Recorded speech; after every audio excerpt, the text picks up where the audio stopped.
আগে যে ক্রেতা ১ কেজি পেঁয়াজ কিনত সেই ক্রেতাই এখন কিনছেন আধা কেজি পেঁয়াজ। খরচের এই বাজারে বাড়ির গৃহিণীও তরকারিতে পেঁয়াজ দিচ্ছেন হিসেব করে।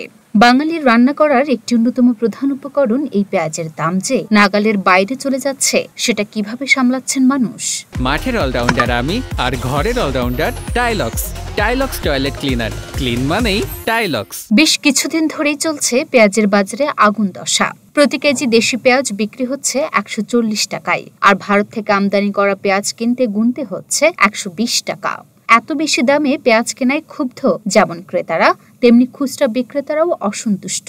কারণ দাম বাড়ার কারণে তাদের বিক্রি কমে গেছে। সাধারণ ক্রেতারা আর বেশি পরিমাণে পেঁয়াজ কিনছে না। দামে নাভিশ্বাস ক্রেতা কমিয়ে দিয়েছেন পেঁয়াজ কেনা। অনেকে আবার নিরুপায় হয়ে বাদই দিয়েছেন পেঁয়াজ খাওয়া।